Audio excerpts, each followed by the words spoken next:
ఇప్పుడు ఏంటి present movies చేస్తున్నాం అండి అని 1 by 1 వస్తున్నాయి చెప్తాం. మీ మోడలింగ్ లో నేను ఒకటి విన్నాను, ఏదో గిన్నిస్ వరల్డ్ కూడా వచ్చింది, మీ పేరు మీద ఉందా అది? మా ఇంట్లో వస్తే సర్టిఫికేట్, మా ఇంటికి అందుకే రమ్మన్నా, చూపిస్తాను సర్టిఫికేట్ కూడా ఉంది. ఎలా, ఎందుకని? అంటే బేసికల్గా ఏమైందంటే 2018లో జరిగిన స్టోరీ ఇదంతా. డ్రీమ్ జోన్ అని చెప్పి ఒక ఫ్యాషన్ ఇన్స్టిట్యూట్ ఉంది, వాళ్ళు శోభనా డెన్మాన్ అని చెప్పి ప్రొడక్షన్ హౌస్, వీళ్ళతో కొలాబరేషన్ అయ్యి ఒక fashion Guinness world record show conduct చేద్దాం అనుకున్నారు 36 hours. సో దీనికి అప్పుడు ఏమైందంటే కొరియోగ్రఫీని పెట్టాడు. అప్పటికి పెడితే అతను అన్ని అవర్స్ అంటే హ్యాండిల్ చేయలేను, బికాస్ నాకున్న షెడ్యూల్స్కి I can't make it, and ఒక 1 second ఎంటీ ర్యాంప్ ఉన్నా సరే దే విల్ లాస్. అంటే ఆ సర్టిఫికేట్స్ ఏం రాకుండా ఆ ఇన్వెస్టర్స్ కూడా విత్డ్రా అయిపోతారు అనమాట. సో కొంచెం రిస్కీ ఫ్యాక్టర్ ఉన్నది అని చెప్పి ఆయన విత్డ్రా అయిపోతే అప్పుడు బలిసి వస్తువు నేను దొరికిన వాళ్ళకి. అది నా ప్లస్ పాయింట్ ఏంటి యాక్చువల్లీ. అంటే అప్పుడు శోభన ఏంటంటే నువ్వు చేయగలవు చెప్పి నన్ను పట్టుకుంది Shobhana. So she offered me.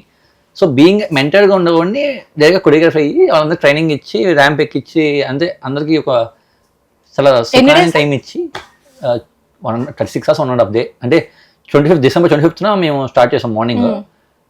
December 26th night అయింది. 28th my own sister marriage. ఆ ముందు రోజున 2 days లేను అనమాట, అదే 4 days లేను. సో ఇంట్లో ఫుల్ అప్పుడు గొడవలు అయింది. ఇప్పుడు నేను విన్నాను సినిమా ఇండస్ట్రీలో, అంటే అన్ని ఇండస్ట్రీలో ఈ కమిట్మెంట్ అలాంటివి ఉన్నట్టే మోడలింగ్ దాంట్లో అందులోనూ అబ్బాయిలది ఎక్కువ ఉంటుంది అని విన్నాను, అబ్బాయిలను ఎక్కువ అడుగుతారు అని. Is that true? అంటే ఉంటాయి, అన్ని చోట్ల అన్నీ ఉంటాయి, మోడలింగ్లో ఉంటాయి అంతే. అండ్ మీరేమైనా ఫేస్ చేశారా అని? అంటే ఇనిషియల్గా ప్రొఫైల్ లేనప్పుడు మామూలుగా అప్రోచ్ అవుతారు కదా, మనం తెలివిగా తప్పించుకొని ఉంటాం అవన్నీ. వన్స్ ప్రొఫైల్ బిల్డ్ అయ్యాక ఎవరు ఇంకా ధైర్యం చేయరు అనమాట. ఎలా అంటే అమ్మాయిలే అప్రోచ్ అవుతారా? అమ్మాయిలు కాదు, వేరే వాళ్ళు. సిగ్గుపడుతున్నారేంటి? అంటే వేరే వాళ్ళు ఉంటారు కదా. ఓకే. ఓవరాల్ గా ఎన్ని ర్యాంప్ షోస్ చేసి ఉంటారు? ర్యాంప్ వాక్ షోస్ నేను ఇప్పటికి 200+ ఇంకా ఎక్కువే ఉంటాయి, నాకు లెక్కలేసి యాక్చువల్లీ. ఏజెన్సీ ఉందా ఇప్పుడు? ఏజెన్సీ కాదు, రన్నింగ్ మై ఓన్ టీమ్ అనమాట actually. When any brand or any production house approach me, I will go and direct చేస్తా అనమాట షో అంతా. సో రీసెంట్ గా కూడా చేశాను ఒక 2-3 shows, very recent 1 week back కూడా. ఓకే. తర్వాత సీజన్స్ అన్ని చూసారా? బిగ్ బాస్ సీజన్స్ అని చూస్తాను. బిగ్ బాస్ ఇష్టం యాక్చువల్లీ. బిగ్ బాస్ అనేది one of the favourite show.